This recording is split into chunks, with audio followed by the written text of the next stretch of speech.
पेड़ से बांधकर युवक और युवती की पिटाई की गई है। युवती से बात करता देख गुस्साए परिजन।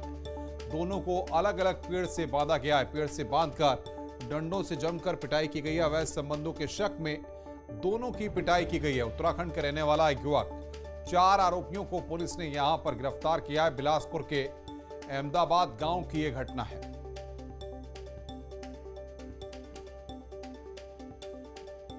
तो रामपुर की तस्वीरें इस वक्त आपकी स्क्रीन पर हम आपको दिखा रहे हैं, किस तरीके से वहां पर पुलिस ने इस पूरे मामले में कार्रवाई करते हुए 4 आरोपियों को गिरफ्तार किया है।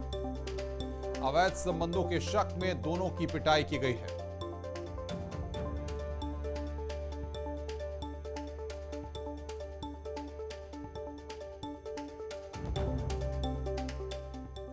अहमदाबाद गांव में आ रहा था।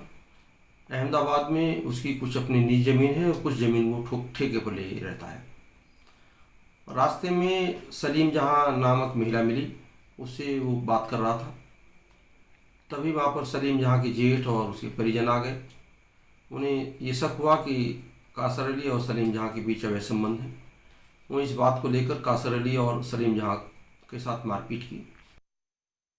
ऐशो आराम की जिंदगी जीने के लिए कुशीनगर के एक युवक ने अपने अपहरण की झूठी कहानी रच डाली। युवक ने खुद को किसी अज्ञात जगह पर छुपा लिया और परिवार वालों को फोन करके लाखों रुपए फिरौती मांगने लगा। पहले पिता से फिरौती के एवज में 1.5 लाख रुपए मांगे गए और जब पिता ने इस ओर ध्यान नहीं दिया तो दादा को फोन कर पैसे मांगे जाने लगे। बेटे के तौर तरीके से परेशान पिता ने थक हार कर पुलिस की मदद ली और पुलिस की जांच में झूठे अपहरण की कहानी से पर्दा उठ गया। कसिया पुलिस ने अपहरण की झूठी कहानी गढ़कर फिरौती मांगने वाले युवक को गिरफ्तार कर जेल भेज दिया है।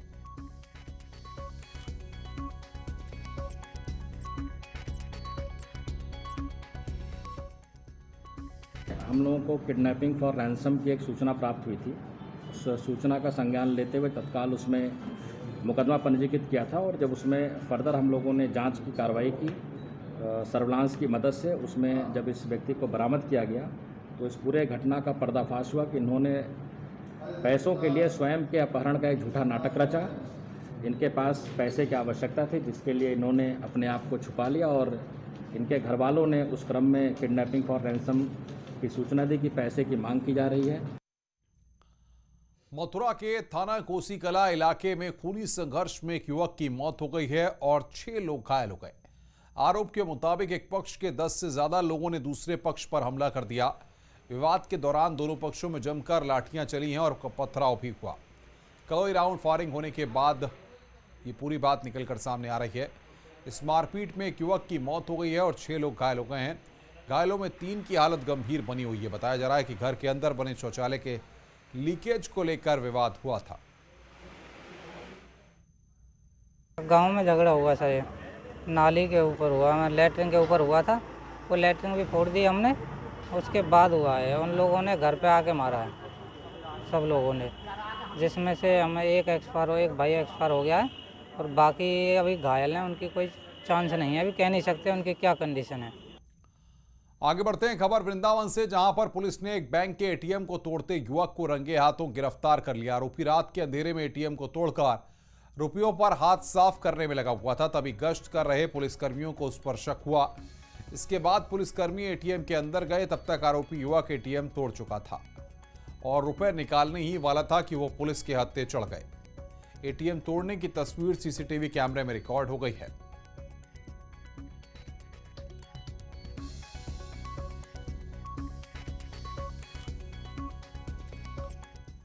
गोरखपुर पुलिस ने मोस्ट वांटेड बदमाशों पर शिकंजा कसने की कवायद तेज कर दी है। एसएसपी ने जिले के 33 फरार कुख्यात बदमाशों की गिरफ्तारी को लेकर 25-25 हजार का इनाम घोषित किया है। एसएसपी डॉक्टर विपिन टांडा ने बदमाशों पर शिकंजा कसने को लेकर ऑपरेशन हंट चला रखा है। ऐसे में पुलिस अब बदमाशों पर बड़ी कार्रवाई की तैयारी तेज कर दी है। एसएसपी ने सभी थानेदारों को अभियान चलाकर फरार बदमाशों की तत्काल गिरफ्तारी के निर्देश दिए हैं। अपराध नियंत्रण और अपराधियों के विरुद्ध कार्रवाई को प्रोत्साहित करने के लिए मेरे द्वारा 33 अभियुक्तों के विरुद्ध इनाम घोषित किया गया है। ये इनाम की घोषणा थानों से आई रिपोर्ट के आधार पर की गई है और इसमें प्रयास यह है कि इन सभी अपराधियों के विरुद्ध जनता को सूचना देने के लिए प्रोत्साहित कर सकें और इन पर जल्द से जल्द पुलिस कार्रवाई कर इन्हें सलाखों के पीछे भेजें। ये सभी दुर्दांत अपराधी हैं जिन पर पूर्व से कई मुकदमे दर्ज हैं और प्रत्येक इस अभियुक्त पर 25,000 रुपये नकद का